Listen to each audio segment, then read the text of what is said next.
You will not marry that woman." Graham Whitmore's voice cut through the dining room like a blade. "He didn't raise it. He didn't need to.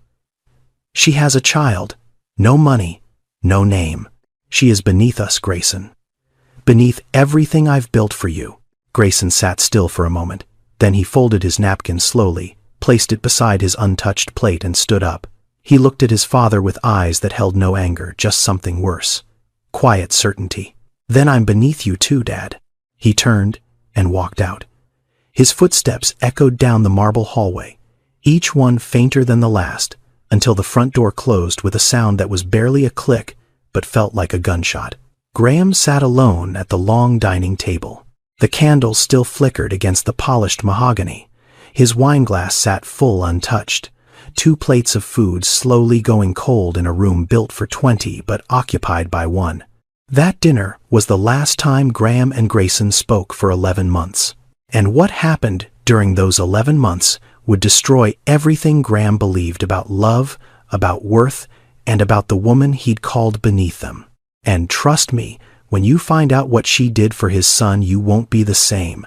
Join me as we dive into this powerful story. Before we dive deeper, let me tell you something real quick. My neighbor told me last week that nobody watches long story videos anymore. He said I should just quit. I told him I appreciate the honesty, but I believe in this channel and I believe in you. So, do me a favor. Kindly click on that subscribe button below. Like this video. Share it with someone who needs to hear this story today. Let's prove him wrong together. Thank you. Now, to understand why Grayson made that choice at the dinner table, we need to go back. Way back.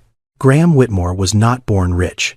Not even close. He grew up in a coal town in West Virginia, the kind of place where the sky was always gray and the houses leaned like they were tired of standing. His father drove trucks for the mining company. His mother cleaned rooms at the only motel in town for $6.50 an hour. When Graham was 8 years old, his parents sat him down at the kitchen table. His mother was crying. His father wouldn't look at him. They told him they couldn't afford to stay together anymore. Not couldn't stay in love. Couldn't afford to. The truck broke down. Medical bills piled up. His mother needed dental work they couldn't pay for. The fights about money got louder every night until the walls of that tiny house couldn't hold them anymore. They'd lost the car first, then the house, then each other. His mother moved Graham into her sister's apartment in Charleston. She worked 3 shifts at a packaging plant just to keep food on the table. Graham wore the same 2 pairs of jeans to school for an entire year. He remembered the smell of the cafeteria on free lunch days. That warm, greasy smell was the best part of his childhood, and he swore right there at 8 years old, sitting on a mattress on the floor of his aunt's spare room, that money would never destroy his family again. He meant it. He meant it with everything he had. By 22, Graham had scraped his way through a state college on scholarships and odd jobs. By 28, he'd talked his way into a real estate firm in Atlanta. By 35, he owned it. By 40, he'd built Whitmore Industries into one of the largest commercial real estate companies in the Southeast. His name went up on buildings across Atlanta, Charlotte, Nashville, and Jacksonville. His signature sat on contracts worth more money than most people would see in 10 lifetimes. Forbes estimated his net worth at $4.2 billion. And somewhere in the middle of all that building, Graham married Eleanor Prescott. She was the daughter of a prominent Atlanta family. Old money. The kind of people who had paintings of their grandparents in the hallway and silver that had been passed down for generations. It was by every measure the right match. 2 families joining forces. Stability meeting stability. Graham believed this was how you protected what you'd built. You married within your class. You kept the foundation strong. And for a while, it worked. Eleanor was graceful and warm. She loved Graham not for his money but for his drive, his hunger, his refusal to give up. She gave him a son, Grayson. And for 14 years, they were a family. Then Eleanor got sick. Breast cancer, stage 3. By the time they found it, Graham threw everything he had at it. The best doctors, the best hospitals, experimental treatments that cost more than most people's houses. He flew specialists in from Europe. He built a medical suite inside their home so Eleanor wouldn't have to spend her final months in a hospital. And through all of it, Eleanor's family stayed. Her parents were there every day. Her sisters took turns sitting by her bed. Graham watched them rally around her, and he believed, truly believed, that this was because of the life he'd provided. The wealth, the stability, the resources. He thought that's what held them all together during the worst of it. When Eleanor died, Grayson was 14. He didn't cry at the funeral. He just stood there in his black suit holding his father's hand, staring at the casket like he was trying to memorize something. Graham held his son's hand so tight his knuckles turned white. And in that moment, gripping his boy's small fingers, Graham made a second vow. He would make sure Grayson never experienced what he'd experienced as a child. No financial ruin, no broken home, no gamble. Grayson would marry someone from the right background, the right family, the right class. Love was fine, but love without financial stability was a house built on sand. Graham had watched his own parents' love crumble under the weight of poverty. He'd watched Eleanor's family stand strong because they had resources. The math was simple to him. Money equaled safety. Class equaled permanence. Everything else was a gamble. Graham had built a fortune, but he'd never built the wisdom to know that money couldn't buy what mattered most. Grayson Whitmore was 32 years old, vice president of Whitmore Industries, and completely lost. Not lost in the way people notice. From the outside, he looked like a man who had everything figured out, tailored suits. A corner office on the 38th floor of the Whitmore Tower in Midtown Atlanta, a title that made receptionists sit up straighter when he walked in. But the title was hollow, and Grayson knew it. Every major decision still went through his father. Every deal, every acquisition, every hire above a certain level required Graham's signature. Grayson could negotiate a $50 million contract, but he couldn't approve a new coffee vendor for the break room without his father's blessing. He was 32 years old and still asking permission. The women were the worst part. Not the women themselves. They were fine, beautiful, polished, accomplished. But every one of them had been handpicked by Graham. The daughter of a real estate developer in Charlotte, the niece of a banking executive in New York, the granddaughter of a senator. Graham would arrange dinners, galas, charity events, and somehow Grayson would always end up seated next to whichever eligible woman his father had selected that month. The conversations were always the same. Where did you go to school? Oh, Vanderbilt, how lovely. What do you do? Oh, you work with your father, how wonderful. Have you been to the Hamptons this summer? The words changed, but the rhythm never did. It was like a business meeting with better wine. Grayson went on these dates because it was easier than fighting, but he never called any of them back. He never felt anything. Not a spark, not a flutter, not even curiosity. Just a dull, hollow politeness that exhausted him more than 12-hour workdays ever could. His penthouse in Buckhead was beautiful. 3,000 square feet of floor-to-ceiling windows, Italian marble, and designer furniture. And it was the emptiest place Grayson had ever been. The refrigerator held bottled water and old takeout containers. There were no photos on the walls, no books on the coffee table, no sign that anyone actually lived there. It was a showroom, not a home. Some nights, Grayson would stand by the window looking out at the Atlanta skyline. All those lights, all those lives, and feel a loneliness so deep it sat in his chest like a stone. On those nights, he'd think about his mother. He remembered her near the end, thin and pale in the hospital bed Graham had set up in their home. She'd taken Grayson's hand one afternoon when the light was golden and soft through the curtains. Her grip was weak, but her eyes were sharp, clear, like she was looking straight through him into the man he'd become. "Promise me something, baby. Anything, Mom. Find someone who makes you laugh at 6 a.m., not someone who looks good at 6 p.m. Grayson had promised. He'd been 14. He didn't fully understand what she meant then. But now, 18 years later, standing in his empty penthouse, surrounded by expensive nothing he understood perfectly. And he was failing her. Every woman his father chose looked incredible at 6 p.m. Not one of them had ever made him laugh at 6 a.m. Grayson had spent his whole life following his father's blueprint. He was about to tear it up. It started with the house. Not a mansion, not a penthouse, A townhouse. A modest two-bedroom, slightly run-down townhouse in Kirkwood, a neighborhood on the east side of Atlanta where the streets were lined with old oaks and the porches had rocking chairs and the dogs knew each other by name. Kirkwood was not Buckhead. It was not where Whitmores lived. That was exactly the point. Grayson didn't tell his father. He found the listing online, paid cash from his personal savings, and moved in on a Saturday morning in March. He didn't hire movers. He rented a truck and did it himself, or tried to, because the truth was, Grayson Whitmore had never moved anything heavier than a briefcase in his entire life.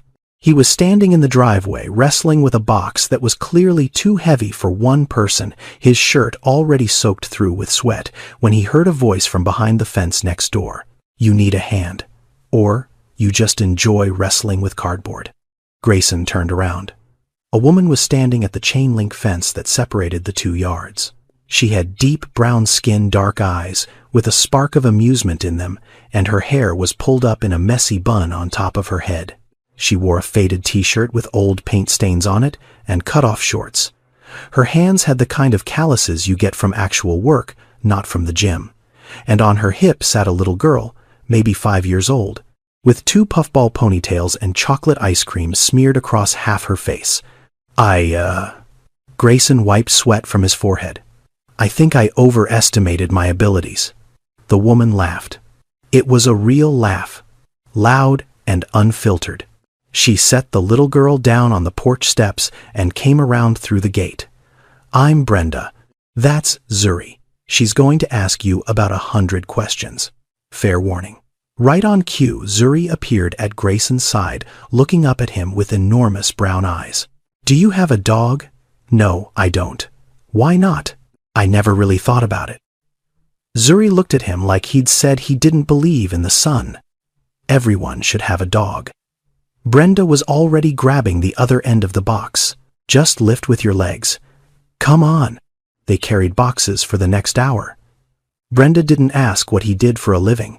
She didn't ask where he came from or how much he'd paid for the house. She asked if he had a bottle opener because the one she had at home was broken. She asked if he preferred sweet tea or unsweet. She told him which day the garbage trucks came and warned him that the lady 2 doors down, Mrs. Patterson, would bring him a casserole within 48 hours, whether he wanted one or not. Zuri followed them on every trip, narrating everything. "That box is really big. Mommy, are you sure you can carry that? Mister, do you have any toys in there? Why is your truck so dirty?" Grayson found himself smiling. Not the polished professional smile he wore at board meetings. A real one. The kind that starts before you notice it. When they finished, Brenda wiped her hands on her shorts and called Zuri over. "All right, neighbor, you're officially moved in. Welcome to Kirkwood." "Thank you. Seriously. I couldn't have done this without you." Brenda shrugged. "That's what neighbors do." She picked Zuri up and headed back through the gate. Zuri waved at Grayson over her mother's shoulder. "Bye, mister. You should really get a dog." Grayson watched them go. Brenda's screen door banged shut behind her, and he could hear Zuri's voice inside, still talking a mile a minute about something. He stood there in his empty driveway for a long moment. The evening air was warm. Crickets were starting up. Somewhere down the block, someone was grilling, and the smell of charcoal drifted over the fence. Nobody here knew who he was. Nobody cared. Brenda hadn't treated him like a Whitmore. She'd treated him like a guy who couldn't carry a box. Grayson went to bed that night in a house that was half empty. But for the first time in years, something inside him felt full. Over the next few weeks, Grayson started to learn who Brenda really was. Not through a background check, not through Google, just through paying attention. Every morning, 5:15 on the dot, he'd hear her front door close. He'd be lying in bed, still half asleep, and he'd hear it. That quiet click. Then her car starting up in the dark. Brenda worked the early shift at a community health clinic near Grady Memorial. She was a registered nurse, not at some fancy private hospital. At a clinic where people showed up without insurance, without appointments, sometimes without shoes. By 6:45, a silver Honda would pull into Brenda's driveway. That was Lorraine, Brenda's mother, a woman in her early 60s, with reading glasses always perched on the top of her head and a purse big enough to live in. Lorraine came every morning to get Zuri dressed, fed, and off to kindergarten. Then she'd stay until Brenda got home. Brenda usually got back around 4:30, sometimes later. And no matter how tired she looked, no matter how heavy her feet dragged up those front steps, the first thing she did was find Zuri every single day. She'd change out of her scrubs, come outside and sit on the porch, while Zuri rode her little pink bicycle up and down the sidewalk. Some evenings Brenda could barely keep her eyes open, but she was there. Grayson learned the rest in pieces. Small conversations over the fence, a comment here, a sentence there. One evening he was watering the patch of dirt he was pretending was a garden when Brenda came outside with 2 glasses of lemonade. She handed one over the fence. "You're drowning that dirt, you know." "I'm hoping something grows anyway," she laughed. They stood there for a while, quiet and comfortable. Then Brenda said something that stayed with him. Zuri's dad left when she was 3. Just packed a bag one Tuesday and said he needed to figure himself out. That was 2 years ago. He hasn't figured out a phone call since. She said it, matter of fact. No bitterness, no tears. Just a statement of truth, like telling someone the weather. "Does he help out at all?" Grayson asked carefully. "No, no child support. No visits, nothing. I stopped expecting it a long time ago." Grayson was quiet. He didn't know what to say. In his world, problems got solved by writing checks. This wasn't that kind of problem. Over time, he pieced together the numbers. Brenda made about $52,000 a year, good money by most standards. But in Atlanta, with rent eating up nearly half of that, plus student loans from her nursing program, plus childcare costs on the days Lorraine couldn't come, plus food and gas and clothes, for a growing 5-year-old $52,000 didn't stretch the way people thought it did. And here's something worth knowing. In the United States, there are nearly 11 million single-mother households. 11 million. Black single mothers earn on average about 68 cents for every dollar a white man earns in the same job. Childcare in Atlanta averages over $900 a month. 900. That's more than some people's rent. So when we talk about single mothers struggling, we're not talking about people who made bad choices. We're talking about a system that makes it nearly impossible to do it all alone. And yet millions of women do it, every single day. Brenda was one of them. She didn't complain. She didn't ask for pity. She went to work. She came home. She raised her daughter. She mowed her own lawn. She fixed her own leaky faucet with a YouTube tutorial and a wrench she borrowed from Mrs. Patterson down the street. She helped her neighbors. She checked on Lorraine. She packed Zuri's lunch every night before bed, always with a little note tucked inside. Grayson knew this because Zuri told him, "Mommy writes me notes in my lunch. Today it said, 'I'm her sunshine.'" Zuri beamed when she said it like it was the greatest treasure in the world, and maybe it was. One evening, Grayson sat on his back porch after Brenda and Zuri had gone inside. The light in their kitchen was on. He could see Brenda moving around, cleaning up, getting things ready for the next day. Always getting ready for the next day. She never stopped. And a thought settled into Grayson's mind so clearly it almost startled him. She wasn't struggling because she was weak. She was surviving because she was stronger than anyone he'd ever met in a boardroom. 2 weeks after Grayson moved in, Brenda's front steps gave up. The bottom board had been soft for a while, and one morning it just cracked clean through. Lorraine nearly twisted her ankle stepping on it. Grayson saw the whole thing from his kitchen window. Before he could think it through, he was at her door. "I can fix that for you." Brenda looked at him. Then she looked at the steps. Then she looked back at him. "Have you ever fixed a step before?" "No." "But how hard can it be?" Brenda crossed her arms. Famous last words. She let him try. She even lent him her toolbox, which was better organized than anything Grayson had ever owned. He spent 2 hours on those steps. He measured wrong twice. He bent 3 nails. He hit his thumb so hard he saw stars. The final result was a step that was functional, but looked like it had been installed during an earthquake. Zuri walked out, studied it with her hands on her hips like a tiny building inspector, and said, "My mom could do it better. And she's a nurse." Brenda burst out laughing. Not a polite laugh. Not the kind of laugh women did at cocktail parties when someone told a mediocre joke.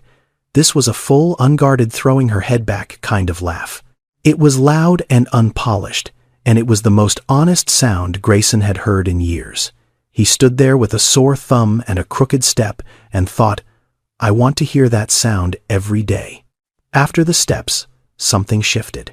Zuri decided that Grayson was hers now. Every afternoon after kindergarten, there'd be a knock on his door. 3 small knocks, always in the same pattern. Grayson would open it, and Zuri would be standing there, backpack still on, hair slightly coming undone from whatever style Lorraine had put it in that morning. Can I come in every day? Same question, same enormous brown eyes. Lorraine would appear behind her, apologetic. Zuri, baby, leave the man alone. But Grandma, he doesn't have a dog. He needs company. Grayson started keeping juice boxes in his fridge. He didn't even drink juice. He bought them because Zuri liked the apple ones. He told himself it was just being a good neighbor. He told himself it was just convenience. He told himself it didn't mean anything. But every afternoon he started listening for those 3 little knocks. And when 4 o'clock came and he hadn't heard them yet, he'd feel something drop in his chest. Something uncomfortably close to disappointment. One afternoon, Zuri was sitting on his couch, drawing with crayons he'd bought specifically for her visits, though he'd never admit that when she looked up at him and said, Are you sad? Grayson blinked. What? You look sad sometimes, like when you sit on your porch at night. He didn't know what to say. A 5-year-old had just seen right through him. All those business associates, all those women his father had paraded in front of him, all those people who supposedly knew him. None of them had ever asked that question. Not once. Sometimes I am, he said quietly. Zuri nodded, like this was a perfectly reasonable answer. Then she went back to her drawing. A minute later, she tore the page out and handed it to him. It was 3 stick figures. A tall one, a medium one, and a tiny one. That's you, that's Mommy, and that's me. Grayson looked at that drawing and something cracked open inside him. Something he'd been holding shut for a very long time. That Friday, Brenda knocked on his door around 6. Hey, I made too much food. You want to come eat? I hate leftovers. Grayson knew she hadn't made too much food. Brenda measured everything carefully. He'd seen her at the grocery store comparing prices, using coupons, putting things back on the shelf when they cost too much. She hadn't accidentally made extra. She'd made extra on purpose. For him. He walked into her kitchen and the smell hit him like a wall. Baked chicken, mac and cheese, collard greens with ham hock, cornbread on the counter. The whole house smelled like warmth. Zuri was already at the table, kneeling on her chair, because she was too short to sit properly. She patted the seat next to her. Sit here. I saved you the good spot. Grayson sat down. Brenda set a plate in front of him, piled high with food. He took one bite of the chicken and closed his eyes. This is incredible. It's my mama's recipe. Nothing fancy. He ate 2 full plates. Brenda watched him with an amused smile. You eat like you've never had a home-cooked meal. Grayson paused his fork halfway to his mouth. The truth hit him right there at that small kitchen table with the wobbly leg and the mismatched chairs. He hadn't, not since his mother died. 18 years of private chefs and 5-star restaurants and catered events, and not one of those meals had ever tasted like this. Maybe I haven't, he said softly. Not a real one. Something passed across Brenda's face. Understanding, not pity, not curiosity. Just the quiet recognition of one lonely person seeing another.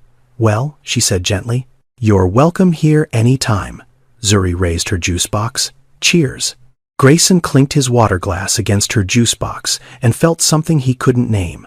Something warm and terrifying and completely new. Like standing at the edge of a cliff, not falling. Just realizing that maybe for the first time he wanted to jump. But the world Grayson had left behind was not done with him. Not even close. 3 weeks after Grayson moved to Kirkwood, Graham Whitmore's phone rang. It was his executive assistant, a sharp woman named Vivian Cole, who had worked for Graham for 12 years and knew better than to call after 8 p.m. unless it was important. Mr. Whitmore, I'm sorry to bother you, but I thought you should know. Grayson has purchased a property. Graham set down his scotch. He's been looking at investment properties. That's fine. It's not an investment property, sir. It's a townhouse in Kirkwood. He's living there. Kirkwood. Graham knew the neighborhood. Working class. Modest homes. The kind of place where people hung laundry on clotheslines and kids played in the street. It was not where a Whitmore lived. Get me everything on his situation. I want to know who's around him. 2 days later, a manila folder landed on Graham's desk. The private investigator's report was thorough. Brenda Thompson, age 28. Single mother. 1 child, age 5. Divorced. Former husband, Darnell Thompson. Whereabouts mostly unknown. Employed as a registered nurse at a community health clinic. Annual income, approximately $52,000. Current address, the townhouse directly adjacent to the one Grayson had purchased. Graham read the file with the same clinical precision he used to evaluate business acquisitions. Single mother, low income, no family money, no connections. A nurse at a free clinic. This was not someone who belonged in the Whitmore orbit. He picked up his phone. Grayson, my office, tomorrow morning, 9 sharp. The next morning, Grayson walked into the Whitmore Industries headquarters for the first time in weeks. The lobby felt cold. The elevator ride to the 38th floor felt longer than he remembered. Everything in this building was glass and steel and sharp angles. No warmth, no color, no little girl asking about dogs. Graham was sitting behind his massive oak desk. He didn't stand when Grayson walked in. He gestured to the chair across from him like he was seating a client. Sit down. I'll stand. Graham's jaw tightened. Fine. Then I'll be direct. I know about the house. I know about the neighborhood. And I know about the woman. Her name is Brenda. I know her name. I know her income. I know her credit score. I know she has a child from a failed marriage and an ex-husband who disappeared. I know everything I need to know. You don't know anything about her dad. Graham leaned forward. I know risk when I see it, Grayson. I've spent 40 years calculating risk. This woman is a liability. What does she bring to the table? No assets, no family infrastructure, no safety net. You're a Whitmore. You need someone who can match what you bring. She brings everything you can't buy, Dad. She brings honesty. She brings kindness. She brings a 5-year-old who asks me if I'm sad because no one else in my entire life has ever bothered to notice. Let me pause here for a moment. Because what Graham was doing, whether he realized it or not, was something that happens every day in this country. He wasn't evaluating Brenda as a person. He was evaluating her as a balance sheet. Her worth in his eyes was measured in dollars and social standing, not in character, not in how she treated people, not in the fact that she got up at 5:15 every single morning to care for strangers and then came home and cared for her own child with whatever energy she had left. Graham looked at Brenda and saw a single black mother with no money. He didn't see a woman. He saw a category. And that right there is how prejudice works. It doesn't always announce itself with hatred. Sometimes it wears a suit and calls itself pragmatism. Graham stood up. His face was stone. I'm going to say this once, Grayson. If you continue down this path, you are out. Out of the company. Out of the trust. Out of the inheritance. Every share, every account, every door that has ever been opened for you because of this family's name, all of it closes. Do you understand? The room was silent. The Atlanta skyline stretched out behind Graham through the floor-to-ceiling windows, 40 stories up, a view that cost billions to build, and between father and son, a gap that no amount of money could bridge. Grayson looked at his father for a long time. Then he reached into his jacket pocket, pulled out his company ID badge, and set it on the desk, then closed them. He turned and walked toward the door. You walk out that door, you don't come back, Graham called after him. Grayson didn't turn around. He didn't hesitate. He walked out of that office for the second time, but this time he wasn't coming back. The consequences came fast, faster than Grayson had expected. By Monday morning, his corporate credit cards were declined. He found out at a gas station standing at the pump with his car half full, watching the screen flash card, declined in bright red letters. He had to pay with cash. He barely had enough. By Wednesday, his access to the family trust fund was frozen. An email from the family's attorney, formal, cold, per the directive of Graham A. Whitmore. All distributions from the Whitmore Family Trust to Grayson E. Whitmore are hereby suspended, effective immediately. By Friday, his key card no longer worked at the Whitmore Tower. Security had been informed. His name had been removed from the company directory. 32 years of being a Whitmore, and it took less than a week to erase him.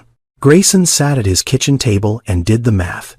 He had $180,000 in a personal savings account. That was it. No income, no investments he could access, no safety net. $180,000 sounded like a lot until he started counting. Mortgage on the townhouse, utilities, car insurance, food, healthcare because his company health plan was gone now too. At his current burn rate, he had maybe 14 months before the money ran out. He needed a job. Simple enough. He had a degree from Emory. He had 10 years of experience in commercial real estate. He knew the Atlanta market inside and out. Hiring managers should have been fighting over him. But the Whitmore name worked differently now. It wasn't a door opener anymore. It was a warning sign. Grayson sent his resume to 9 real estate firms in Atlanta. 2 of them responded. Both said the same thing in different words. "We appreciate your interest, but we're not in a position to move forward at this time." Translation: we're not crossing Graham Whitmore. Not for his son, not for anyone. No one would touch him. And then there was the other problem. The quieter one. The one that embarrassed Grayson more than he wanted to admit. He didn't know how to live. He didn't know how to cook. His first attempt at making pasta resulted in a kitchen full of smoke and noodles stuck to the bottom of a pot like cement. He didn't know how to do laundry. He turned 1 load of whites pink because he'd thrown in a red t-shirt he'd bought at a Kirkwood yard sale. He didn't know which day the electricity bill was due. He didn't know how to unclog a drain. He didn't know the price of milk. He had managed $50 million deals. He could not manage a grocery list. And through all of this, Brenda was right next door. Kind, warm, completely unaware. She knew him as Grayson, the new neighbor. The guy who was bad at fixing steps and didn't own a dog. She knew he used to work in real estate and was taking a break. That's what he'd told her, taking a break. As if losing your entire identity was something you did on purpose. He hadn't told her the truth. Not about his father, not about the money, not about the name on the buildings downtown. He told himself he was protecting her. He told himself it was too complicated to explain. He told himself the timing wasn't right. But the real reason was simpler and harder to admit. He was afraid. Afraid that if Brenda knew who he really was, she'd look at him differently, the way everyone else did. And he couldn't bear that. Not from her. For the first time in his life, Grayson Wellington Whitmore was ordinary, and it terrified him. It was Brenda who noticed first. She came over one morning to return a measuring cup she'd borrowed and found Grayson standing in his kitchen, staring at a pan of eggs like they'd personally betrayed him. The eggs were black on the bottom. Smoke was curling up toward the ceiling. The smoke detector was beeping, and Grayson was just standing there, spatula in hand, looking defeated. "Grayson, the eggs. I know. They're on fire. I know." Brenda walked past him, turned off the stove, opened the window, and fanned the smoke with a dish towel. Zuri appeared in the doorway, still in her pajamas, holding her stuffed bunny. "Even I can make eggs," Zuri said. "And I'm 5. Brenda bit her lip to keep from laughing. Then she looked at Grayson, really looked at him, and saw something she hadn't expected. He wasn't just bad at cooking. He was lost. The kind of lost that goes deeper than a burned breakfast. "Okay," she said, rolling up her sleeves. "We're fixing this, right now." She went home and came back with a carton of eggs, butter, salt, and a non-stick pan. Zuri followed, climbing up onto the kitchen counter like she owned the place. And for the next hour, Brenda taught Grayson how to cook eggs. Not fancy eggs, just eggs, scrambled. She showed him how much butter to use, how to keep the heat low, how to stir gently instead of attacking the pan like it owed him money. Low and slow, she said. That's the secret. You can't rush eggs, Grayson. They'll punish you. He laughed. She laughed. Zuri ate 3 pieces of toast and offered commentary from her perch on the counter. More butter, mister. Mommy always says, more butter. It was the most normal morning Grayson had ever had, and it was the beginning of something he didn't expect. Over the next 2 weeks, Brenda became his teacher. Not formally, not on purpose. It just happened naturally, the way neighbors help neighbors. One evening, she found out he had no system for tracking his money. No budget, no spreadsheet, nothing. He was just spending until the number in his bank account went down and then feeling anxious about it. Brenda stared at him. You don't have a budget. I've never needed one before. Everyone needs a budget, Grayson. That's like saying you've never needed to breathe before. She pulled out her old laptop, the screen slightly cracked in one corner, and opened a spreadsheet she'd built for herself. It was color-coded, rent in red, groceries in green, Zuri's expenses in purple, savings in blue, every dollar accounted for. This is what I use, she said. It's simple. Income goes here, fixed expenses here, variable expenses here. And this column, this is the most important one. This is what you pay yourself first. Pay myself first. Before you pay rent, before you pay anything, you take a percentage and put it somewhere you won't touch it. Even if it's just $50, that's your emergency fund. That's your safety net. Because life doesn't wait until you're ready to throw something at you. And here's something worth understanding. Financial literacy, the basic ability to manage your own money, is not taught in most schools. Nearly 60% of Americans live paycheck to paycheck, not because they're irresponsible, because no one ever sat them down and showed them how money actually works. Budgeting isn't complicated, but if nobody teaches you, it might as well be calculus. Brenda learned it the hard way, through overdraft fees and late payment penalties, and one terrifying month when she had $11 in her account and 6 days until payday. She built her system out of necessity. And now she was sharing it with a man who used to oversee projects worth more than most neighborhoods. Grayson sat there looking at her spreadsheet, and a thought struck him so hard it almost hurt. He had managed billion-dollar projects. He had overseen budgets that had more zeros than he could count. But he had never, not once, managed his own money. Someone else had always done it. Accountants, financial advisors, his father's team. Grayson had never paid a utility bill in his life. He'd never compared prices at a grocery store. He'd never felt the specific anxiety of watching his bank balance drop and knowing there was no safety net underneath. I feel stupid, he said quietly. You're not stupid, Brenda said firmly. You just never had to learn this. There's a difference. Now you're learning. That's not stupid. That's brave. She spent the rest of the evening building him his own spreadsheet. She showed him how to track every purchase, how to set spending limits for categories, how to plan for irregular expenses like car maintenance and doctor visits. Zuri fell asleep on the couch, halfway through, her bunny tucked under her chin. At one point, Grayson shook his head and said, How do you do all of this? Work full-time, raise Zuri, manage every dollar, and still show up for your neighbors. How Brenda closed the laptop and looked at him. Because nobody else is going to do it for me. That's how. She said it simply. No bitterness, no self-pity, just fact. Then she added something that Grayson would carry with him for the rest of his life. Money doesn't teach you how to live, Grayson. Life does. He walked her and sleeping Zuri back to their house that night, stood on her porch for a moment after she went inside. The streetlight buzzed overhead. A dog barked somewhere down the block. Normal sounds. Ordinary life. His father had taught him how to build a company. Brenda was teaching him how to build a life. And for the first time, Grayson understood which one mattered more. The weeks that followed moved slowly.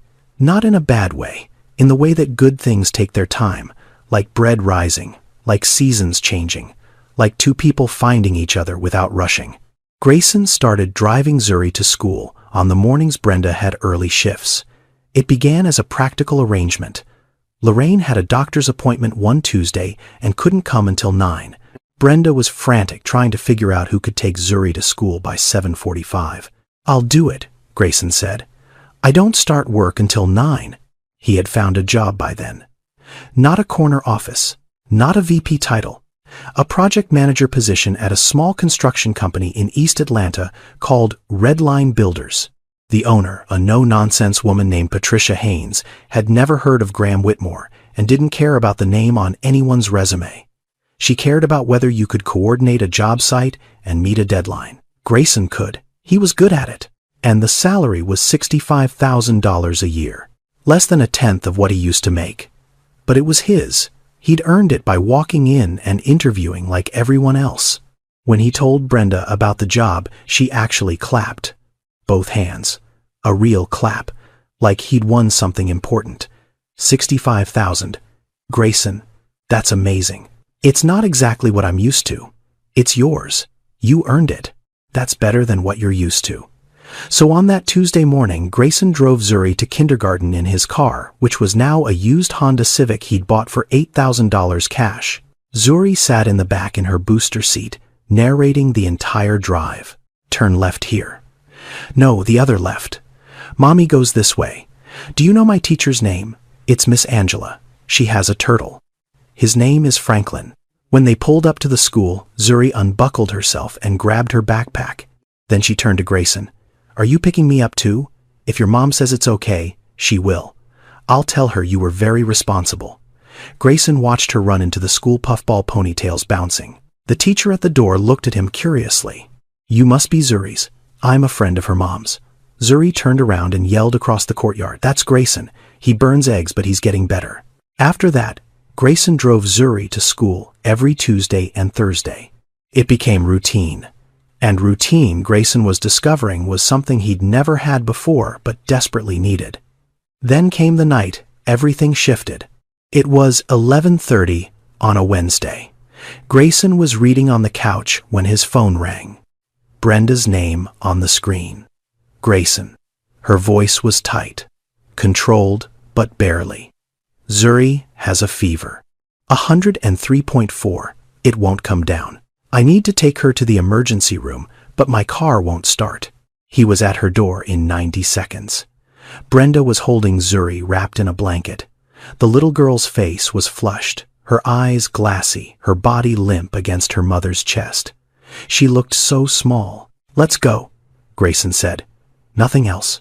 Just let's go." He drove to Children's Healthcare of Atlanta. Brenda sat in the back with Zuri in her lap, whispering to her, stroking her forehead. Grayson drove carefully, but fast, his knuckles white on the steering wheel. At the hospital, they waited. That's what emergency rooms are. Waiting rooms. They sat in plastic chairs under fluorescent lights, surrounded by other worried parents and crying children, and the smell of antiseptic. Zuri was given medicine, and eventually her fever started to come down. She fell asleep in Grayson's arms, her head against his chest, her small hand gripping the collar of his shirt. Brenda, exhausted, leaned her head against Grayson's shoulder. She didn't say anything. He didn't say anything. They just sat there. 3 people in a hospital waiting room, at 2 in the morning, holding each other up. And in that silence, Grayson felt something break open inside him. Not break apart. Break open. Like a door that had been locked for years, finally swinging wide. He told himself it was just neighborly concern. He told himself he was just helping out. He told himself it was friendship.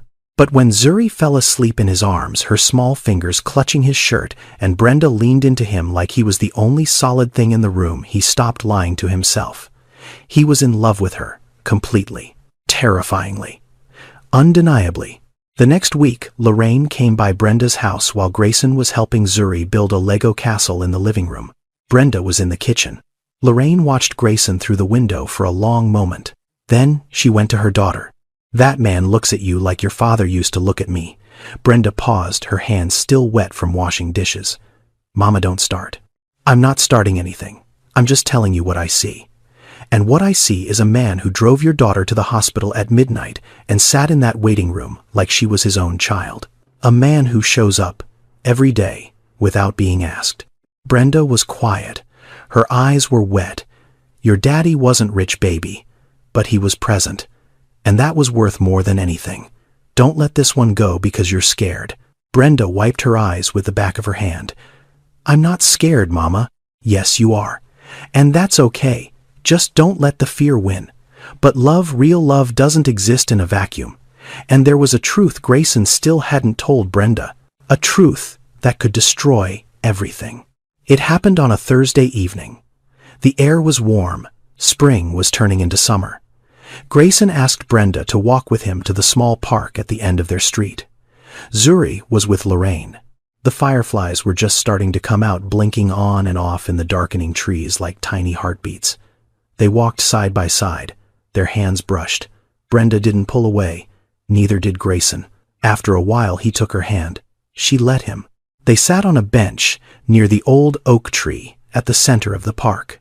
For a few minutes, they just sat, listening to the crickets, watching the fireflies, being still. Then Grayson said, Brenda, I need to tell you something, and I need you to hear all of it before you say anything.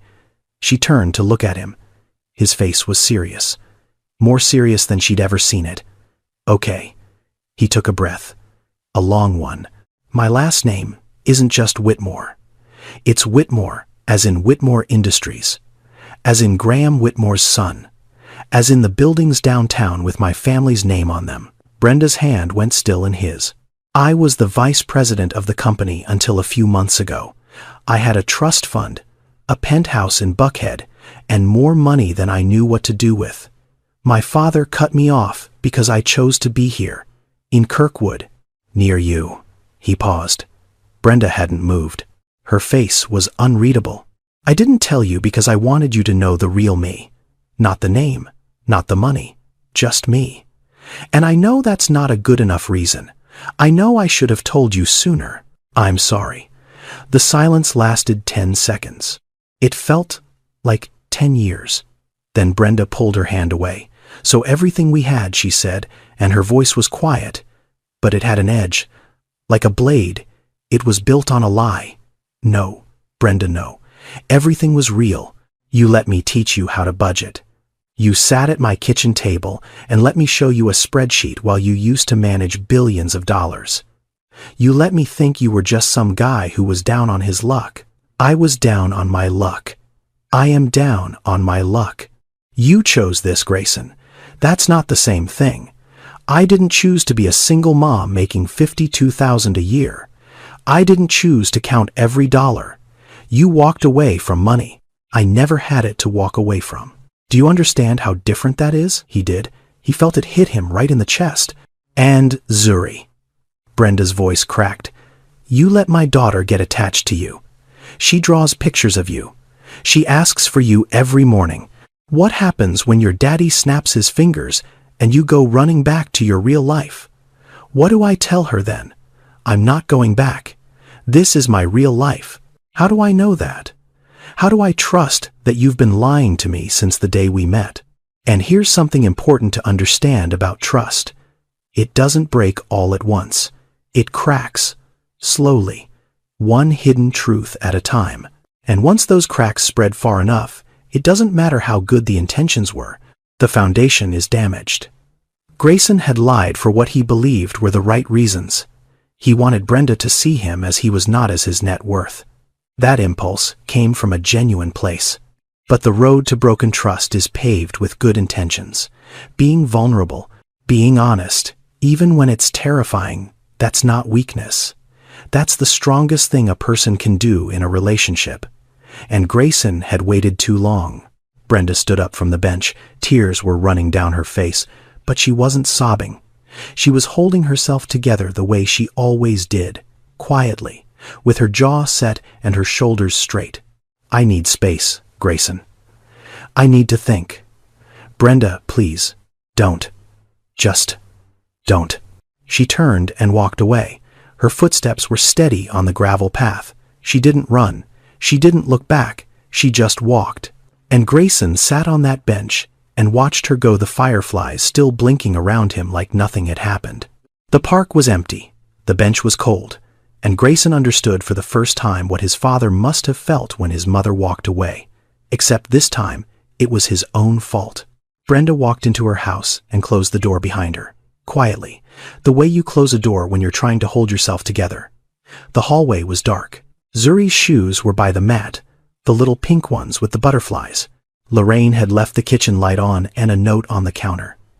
She ate all her peas tonight. First time ever. Miracle child, love you, baby. Brenda stood in that kitchen for a long time. She didn't move. She just stood there with her hands flat on the counter breathing.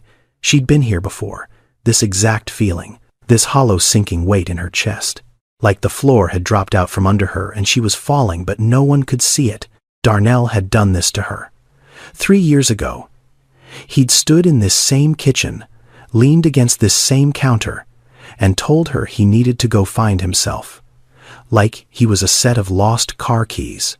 Like the woman standing in front of him holding their daughter wasn't enough of a reason to stay. She remembered the details. She always remembered the details. The way he'd already packed his bag before the conversation started. The way he wouldn't look at Zuri, who was playing on the living room floor, clueless. The way he'd said, "I still love you, Bren," as he walked out the door like love was just a word you said on your way out instead of a reason to stay. Brenda had rebuilt everything after that. Alone.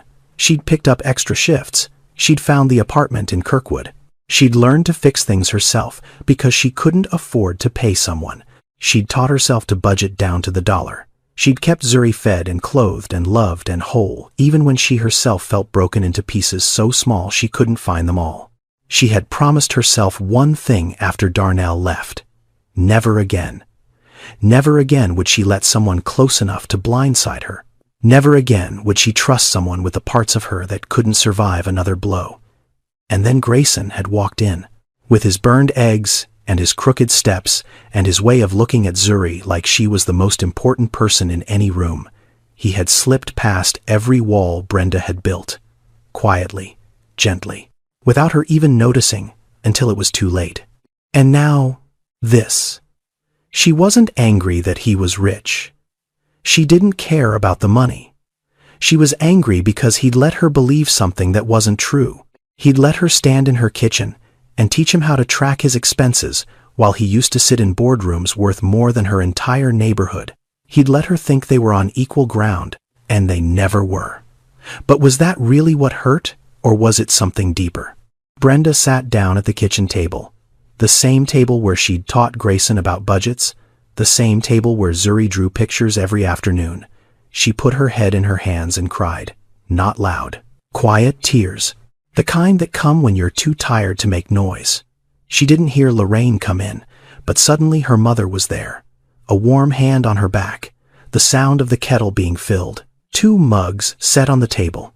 Lorraine didn't ask what happened. She just made tea and sat down. She'd raised a daughter. She knew when to talk and when to wait. After a while, Brenda told her everything. The park, the confession, the billions, the lie. Lorraine listened without interrupting. She sipped her tea. She let Brenda get it all out. Then she set down her mug and spoke. Baby, that man gave up billions for you. Billions. Your ex couldn't even give up a Friday night. Brenda wiped her eyes. It's not about the money, Mama. I know it's not. But hear me out. That man sat in this kitchen and let you teach him things he probably already knew. And you're asking why. So I'm asking you to think about that. Why did he do it? Because he was lying to me. Or because he was afraid. Brenda looked at her mother. Baby, I'm not telling you to forgive him. That's your choice and nobody else's. But I'm asking you to think about why he lied. Was it to hurt you? Did he gain anything from it? Or was he afraid that the moment you found out who he really was, you'd look at him the way everyone else does? Like a bank account with legs. Brenda was quiet. The tea was getting cold. Your daddy lied to me once, Lorraine said softly. Did I ever tell you that? Before we got married, he told me he'd finished high school. He hadn't. He'd dropped out at 16 to work at the plant to help feed his brothers. He was embarrassed. He thought I wouldn't love him if I knew. What did you do? I was mad. Real mad. For about a week. Then I realized something. He didn't lie because he was dishonest. He lied because he thought the truth would make me leave. And that fear, that's not deception, baby. That's a wound. Brenda stared at the table, at the ring stain from Grayson's coffee mug, at the spot where Zuri had scratched the surface with a crayon, at all the tiny marks of a life built in this kitchen. Grayson had lied. That was true. But he hadn't lied to take something from her. He'd lied because he was terrified of losing the only place where he was just Grayson, not a Whitmore, not a billionaire's son, just a man who burned eggs and couldn't fix a step and drove her daughter to school on Tuesday mornings. Lorraine stood up, kissed Brenda on the forehead. "Get some sleep, baby. Things look different in the morning." Brenda didn't call Grayson that night, or the next. But on the third morning, when she saw him sitting on his front steps, unshaven, dark circles under his eyes, looking like he hadn't slept in days, she walked over and sat down beside him. She didn't say anything. She just sat there. And sometimes that's enough. They didn't fix everything in a day. That only happens in movies. In real life, trust is rebuilt the way it was broken, one small piece at a time. They started talking again, slowly, carefully, like two people walking on ice, testing every step before putting their full weight down. Grayson told her about Eleanor, about watching his mother die when he was 14, about his father building walls out of money and calling them protection, about growing up in a world where everyone wanted something and no one wanted him. Brenda told him about Darnell, about the day he left, about the months after when she'd work a 12-hour shift and come home and sit on the bathroom floor after putting Zuri to bed because the bathroom was the only room where Zuri couldn't hear her cry. About the shame she felt asking her mother for help. About learning to need no one because needing someone had only ever ended in pain. They sat on those front steps for hours, side by side, telling each other the truth. All of it. The ugly parts, the weak parts, the parts they'd hidden from everyone else. "Let me earn your trust back," Grayson said. "Not with money. Not with promises. With showing up. Every day. That's all I've ever wanted from anyone," Brenda said quietly. "Just show up." And he did. He kept his job at Redline Builders, $65,000 a year. He didn't call his father. He didn't touch whatever money might still be frozen somewhere in a trust account. He wanted to prove something. Not to Graham. Not even to Brenda. To himself. He drove Zuri to school. He came to Brenda's for dinner 3 nights a week. He learned to cook, not well, but edibly. He mowed his lawn and Brenda's on Saturdays. He helped Lorraine carry groceries when she came by. He showed up every single day. One afternoon, Grayson and Zuri were sitting at the kitchen table with a block of modeling clay. Zuri was in her element, tongue sticking out, fingers working furiously. She made 3 figures and lined them up on the table. "That's you," she said, pointing to the tallest one. "That's Mommy, the medium one, and that's me, the smallest." The figures were lumpy, misshapen. The tall one had one arm longer than the other. The small one's head was too big for its body. They were objectively terrible.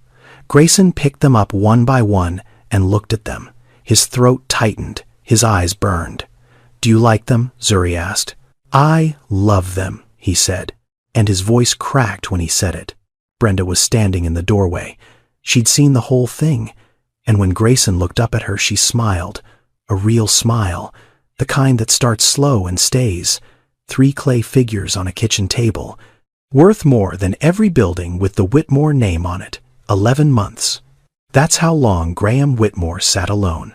Every evening, at exactly 6:30, he walked into the formal dining room of his Buckhead mansion. Mrs. Huang, his housekeeper of 8 years, would have dinner prepared. The table could seat 20. It always had just one place setting now, right at the head. Every evening, Mrs. Huang would ask the same question. "Will Grayson be joining tonight, Mr. Whitmore?" And every evening, Graham would say the same thing. No. 334 times he'd said that word. No. It had gotten easier to say over the months, but harder to swallow. The food was excellent. Mrs. Huang was a wonderful cook. But everything tasted like cardboard when you ate it alone in a room big enough to echo. Graham kept tabs on Grayson through Vivian. He told himself it was just due diligence, monitoring an asset. That's how he framed it in his mind. because framing it any other way would require admitting something Graham wasn't ready to admit. Vivian's reports came every 2 weeks. Grayson had found employment at a small construction company. Salary $65,000. He was driving a used Honda. He was seen regularly with the woman Brenda Thompson and her daughter. He appeared to be in good health. He appeared to be, and Vivian had paused when she said this, happy. That last word had landed on Graham like a stone. Happy. Graham couldn't remember the last time anyone had described his son as happy. Busy, yes. Productive, yes. Impressive, yes. But happy? When had Grayson ever been happy? One night after Mrs. Huang had cleared his untouched dinner, Graham went into his study and opened the bottom drawer of his desk. Inside was a photo album. Old. The leather cover cracked and faded. He opened it slowly. The first photo was Eleanor on their wedding day. She'd been beautiful. Not in the polished, perfect way of the society women Graham had tried to set Grayson up with. Beautiful in a way that was warm, present, real. He turned the page. Eleanor holding newborn Grayson. Her face exhausted but radiant. Graham standing next to her, looking terrified and proud at the same time. More pages. Grayson's first steps. Grayson at the beach, covered in sand, laughing with his mouth wide open. Eleanor pushing Grayson on a swing, her hair flying behind her. Then the photos changed. Eleanor in the hospital bed, thin, pale, but still smiling, still reaching for Grayson's hand. The last photo of Eleanor was taken 2 weeks before she died. She was sitting up in bed. Grayson was beside her, 14 years old, trying to look brave. Eleanor's hand was on his cheek. Graham remembered that day. He'd been on a conference call in the next room. He remembered because Eleanor had called him in afterward and said something he'd carried with him ever since, but never truly heard. Don't let him become you, Graham. Let him be himself. He'd nodded. He'd said yes, of course. Then he'd gone right back to building the empire. And Grayson had grown up in its shadow, becoming exactly what Eleanor feared. A copy of his father. Efficient. Successful. Empty. Except now, Grayson had broken free. He'd walked away from the empire. He'd chosen a woman Graham had dismissed as worthless. And according to every report Vivian brought his son, was happier than he'd ever been. Graham closed the album. His hands were shaking. He picked up his phone and called Vivian. I need you to find out more about the woman, Brenda Thompson. I already have the background file, sir. Not the background file. I don't want her credit score or her employment history. I want to know who she is, what she's like, how she treats people. Talk to her neighbors. Talk to the people she works with. Tell me who she is. There was a pause on the line. Then Vivian said, Yes, sir. After he hung up, Graham sat in the dark study for a long time. The house was silent around him. 22 rooms, 6 bathrooms, a wine cellar, a home theater, a pool he hadn't swum in since Eleanor died, and not a single sound except the ticking of the grandfather clock in the hallway. Somewhere across the city, in a small kitchen in Kirkwood, his son was probably eating mac and cheese with a 5-year-old who called him by his first name. And Graham Whitmore, worth $4.2 billion, would have traded every penny for a seat at that table. Graham Whitmore had won every deal he'd ever made, but he was losing the only one that mattered. 2 weeks later, Vivian's report arrived. It was different from the first one. No credit scores, no financial data, just observations, descriptions, stories people had told about Brenda Thompson. Her co-workers at the clinic said she was the first person to volunteer for the shifts nobody wanted. Holidays, weekends. The overnight when the waiting room filled up with people who had nowhere else to go. She never complained. She brought donuts on Fridays.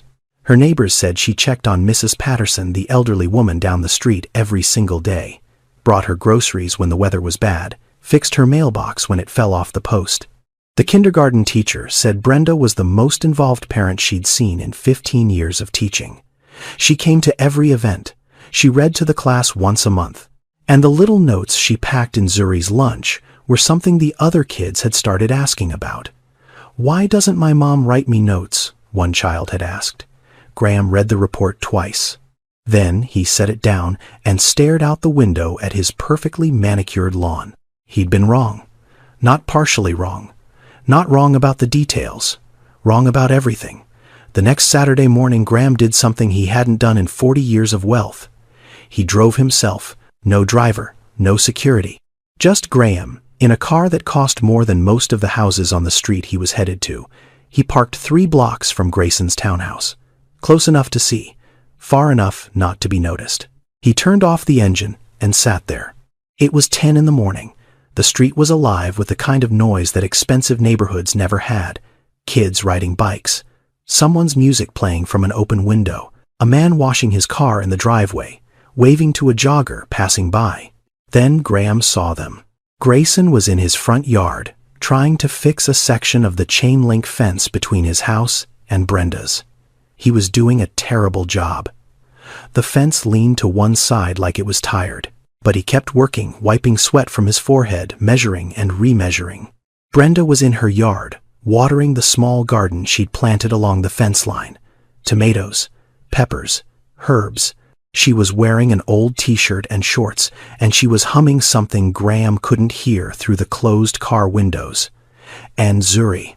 Zuri was everywhere, running between both yards, talking to the cat next door, spinning in circles on the sidewalk until she got dizzy and fell on the grass laughing. Graham watched. He couldn't look away. Then it happened. Zuri tripped on the edge of the sidewalk. She went down hard knees first and let out a cry that cut through the morning air.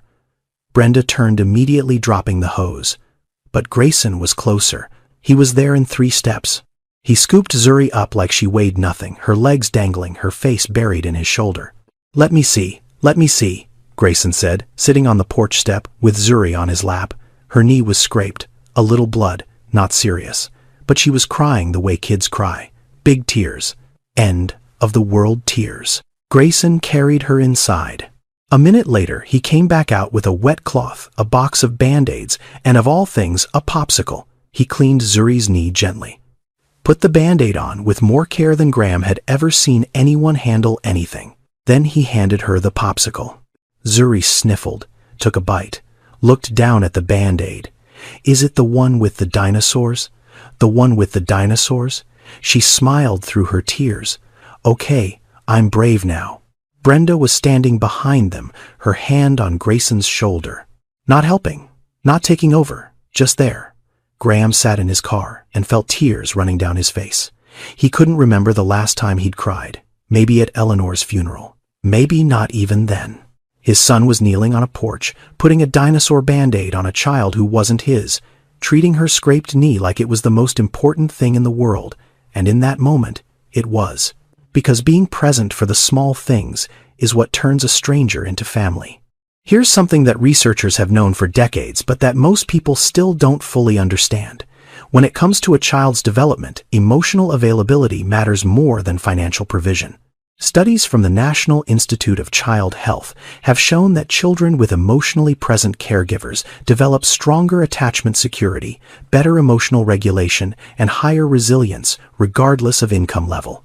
It's not about what you buy them. It's about whether you're there when they fall down. Graham had provided everything money could buy. The best schools, the best doctors, the best clothes.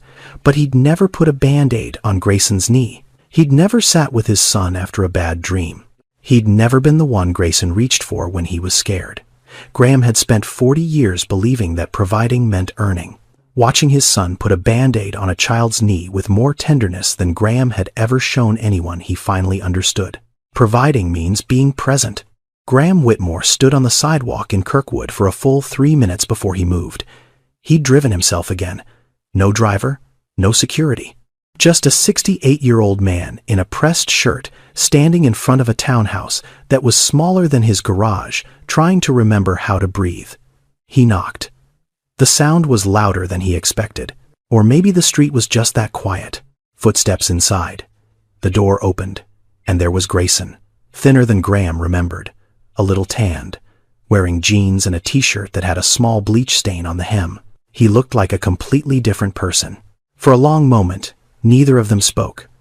The air between them was thick with 11 months of silence, 11 months of phone calls not made, Birthdays missed, Sundays spent alone. "Dad, can I come in?" Grayson didn't answer right away. He stood in the doorway, his hand on the frame, and Graham could see him deciding. The weight of it, the risk of it. Then Grayson stepped aside. The living room was small. A couch, a coffee table, a bookshelf made of cinder blocks and wooden planks. On the walls, taped at a child's height, were crayon drawings, stick figures and houses, and a purple dog. Fresh flowers sat in a mason jar on the windowsill. The place smelled like something good cooking in the kitchen. Graham looked around the room and felt something twist in his chest. This wasn't a showroom. This wasn't curated. This was a home, a real one. The kind that had fingerprints on the walls and shoes piled by the door and a blanket crumpled on the couch from someone's nap. Brenda came out of the kitchen. She was wiping her hands on a dish towel. She stopped when she saw Graham. Her face went still. Not hostile. Not welcoming.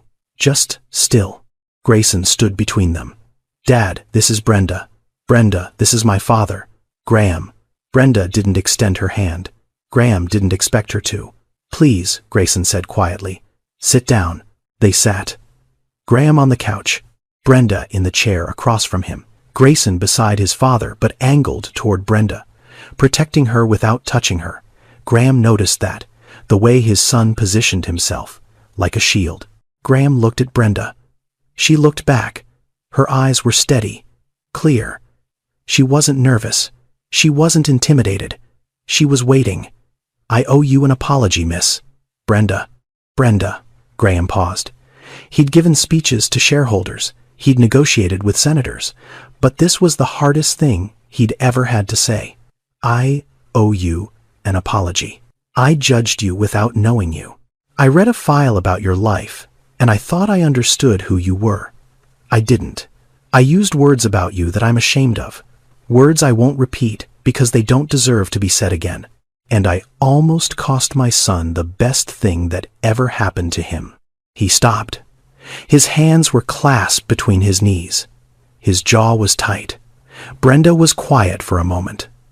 Then she spoke, and her voice was calm, measured, but underneath, it was something sharp, something earned. "Mr. Whitmore, your words didn't just hurt Grayson. They hurt me. I never heard them, but I felt them. Every time your son flinched when his phone rang. Every time he looked at me like he was waiting for the other shoe to drop. I felt them." She leaned forward slightly. "You looked at my life on paper and decided I wasn't enough. A single mother, a nurse, a woman from Kirkwood. And I need you to understand something. Your words told me that no matter how hard I work, no matter how early I get up, no matter how good a mother I am, someone like me will never be enough for someone like you." Graham didn't interrupt.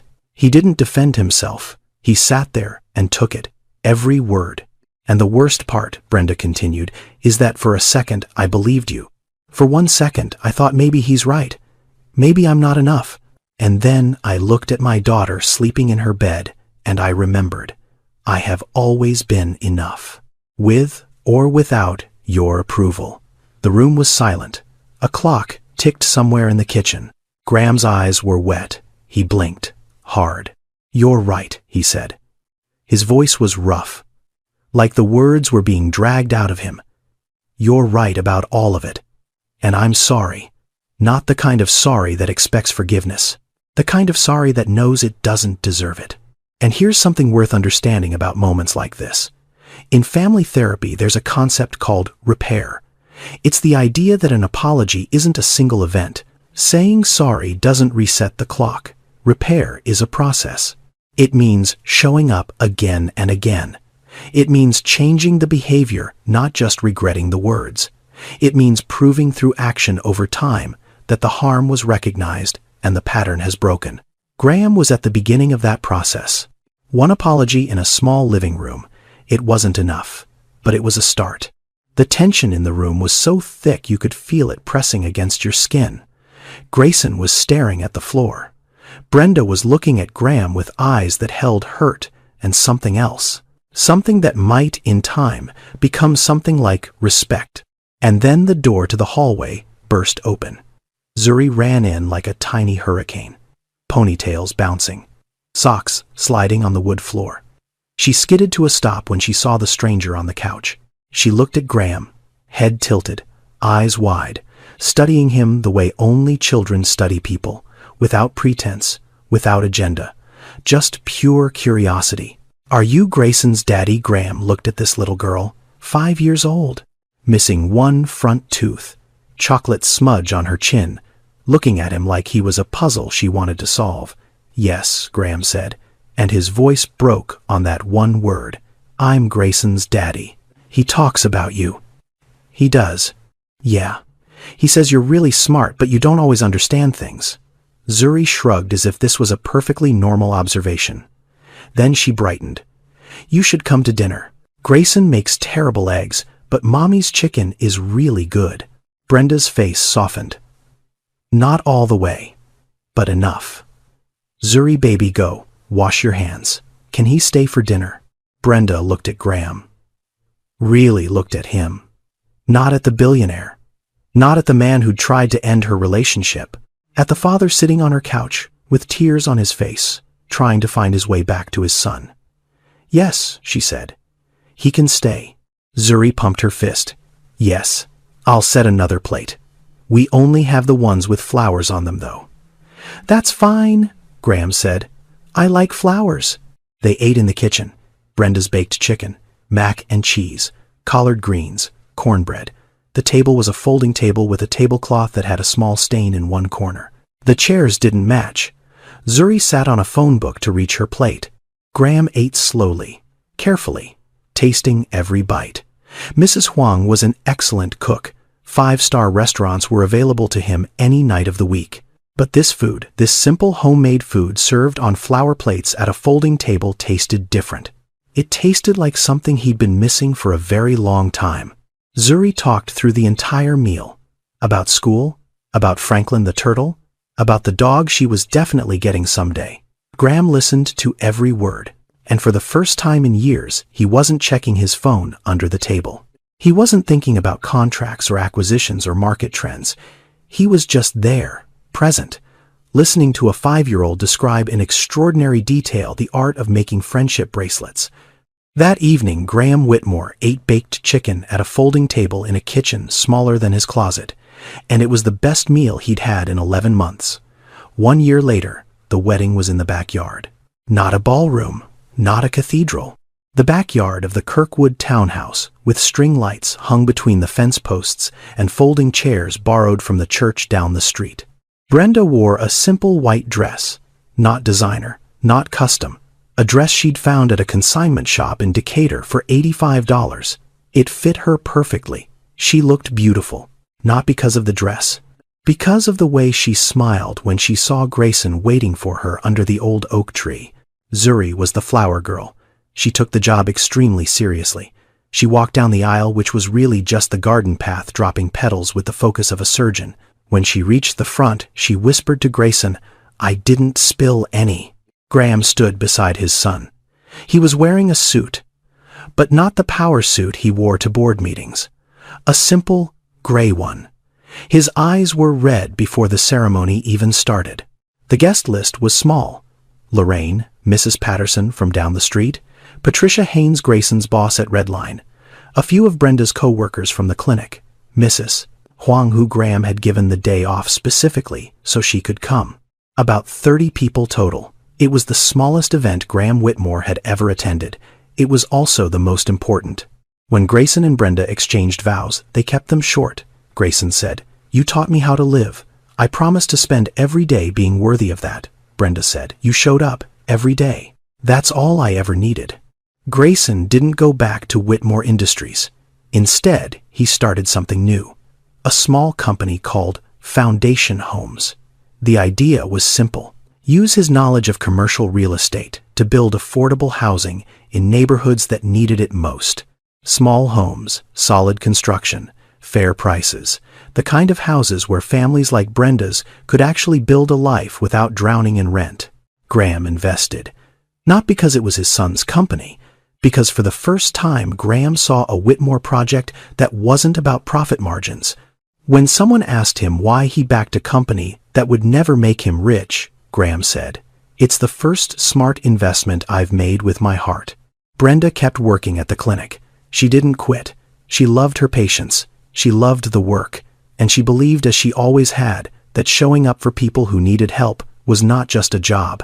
It was a calling. Graham started coming to dinner every Sunday. He'd pull into the Kirkwood driveway in his car that cost more than the house, carrying a bottle of wine and sometimes a chess set. Zuri had decided she wanted to learn chess. Graham was delighted to teach her. 3 months later, she beat him. Graham stared at the board, then at Zuri, then back at the board. "Checkmate, Grandpa G," Zuri said, grinning so wide her missing tooth showed. Graham leaned back and laughed. A real laugh. The kind that comes from somewhere deep. The kind he hadn't made in years, maybe decades. "Rematch next Sunday," he said. "Only if you practice," Zuri replied. Brenda and Grayson watched from the kitchen doorway. Grayson put his arm around Brenda. She leaned into him. And for a moment, everyone was exactly where they were supposed to be. Grayson didn't inherit a company. He built something better. A family. On a Sunday evening in October, 4 people sat on the front porch of a small townhouse in Kirkwood, Atlanta. The air was cool. The leaves on the old oaks were just starting to turn. The kind of evening where the light goes golden and everything feels slower and softer and more real. Zuri was sitting on the top step, telling a long story about how Franklin, the classroom turtle, had escaped from his tank, and the entire kindergarten class had spent 20 minutes looking for him. He was under Miss Angela's desk the whole time. He's really sneaky for a turtle. Brenda was in the rocking chair, her feet tucked under her, a cup of tea warming her hands. She was laughing. Not the tired laugh of someone who'd worked a 12-hour shift, which she had. The real one. The one that came from a place that was full. Graham sat in the other chair. He was listening, actually listening, not waiting to speak, not checking his watch, just present. His jacket was folded on the railing. His sleeves were rolled up. He looked 10 years younger than he had a year ago. And Grayson. Grayson sat on the porch railing watching all of them. His wife, his daughter, his father, together. In a house that cost less than the watch Graham used to wear. And he thought this is what mom meant. Find someone who makes you laugh at 6 a.m. He'd found her. And she'd given him so much more than laughter. She'd given him a life worth waking up for. The world will always try to tell you who you should love. Marry rich, marry up, marry someone who looks right on paper. And maybe sometimes that works. But this story isn't about what looks right on paper. It's about what feels right in your bones. Brenda Thompson didn't have a trust fund. She didn't have a family name that opened doors. She had a 5-year-old daughter, a nursing degree she'd paid for with double shifts, and a heart so big it had room for a broken man who showed up on her doorstep one Saturday morning, unable to carry a cardboard box. She wasn't a liability. She was the answer. And Grayson Whitmore didn't lose his inheritance. He gained something his inheritance could never buy. A home that smelled like baked chicken on Sunday evenings. A little girl who called him by his first name and beat his father at chess. A woman who loved him, not for what he had, but for who he was willing to become. Single mothers are not beneath anyone. They are the strongest people walking this earth. They work harder. They love fiercer. They build more with less than most people could imagine. And if anyone ever tells you that a woman raising a child alone is not enough, look them in the eye and tell them they don't understand the meaning of the word. Sometimes the person your family says is beneath you is the one who lifts you higher than you've ever been. Thank you for watching. If this story touched you, please like, share, and subscribe. See you in the next one. Love you. And one last thing before you go. This story is a work of fiction. The names, the characters, the events, all of it is entirely made up. Any resemblance to real people or real situations is purely coincidental. But the feelings are real. The message is real. I wrote this story because I grew up watching people get judged for things they couldn't control, where they came from, how much money they had, whether they had a partner or raised their kids alone. I've seen single mothers work harder than anyone I know and still get looked at like they're not enough, like they're missing something, like their family isn't complete.